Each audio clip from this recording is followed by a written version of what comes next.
महालक्ष्मीचे दर्शन घेऊन दुसऱ्या दिवशी सकाळीच निघालो आम्ही डोंगरावर. तर मी प्रांजली तुम्हा सगळ्यांचे एका मिनी ब्लॉगमध्ये मनापासून स्वागत करते.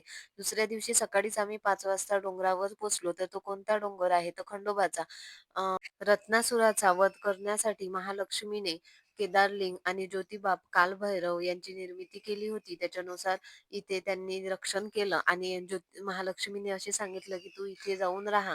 त्याच्यानंतर त्यांचे स्थान हे इथेच आहे. इथे हा गुलाल जो आहे तो सुद्धा आनंदाचा आहे. तिथे सुद्धा सोनेरी जो जेजुरीला गुलाल होता तो सुद्धा आनंदाचाच होता आणि तिथे गुलाल नव्हता तर तिथे हळद होती म्हणजे भंडारा होता आणि इथे असा गुलाल उधळला जातो. हा गुलाल सुद्धा आनंदाचा आणि उत्साहाचा मानला जातो.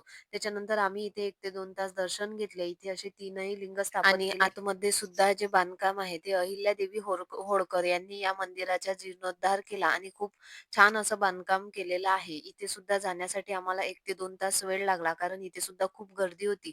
इथे दर्शन घेतलं आणि मंदिराचा परिसर आम्ही बघितला. मंदिराचा परिसर सुद्धा खूप भव्य-दिव्य आणि मोठा आहे. त्याच्यानंतर आम्ही सगळ्यांनी फोटोशूट केलं इथे. बघू शकता मामींचे, मामाचे सगळ्यांचे फोटो काढले आणि हा जो परिसर आहे तो सुद्धा आनंद घेतला या परिसराचा. खूप म्हणजे राजवाड्यासारखा परिसर आहे. खूप मोठा परिसर आहे आणि बांधकाम सुद्धा खूप जुनं आणि छान बांधकाम आहे.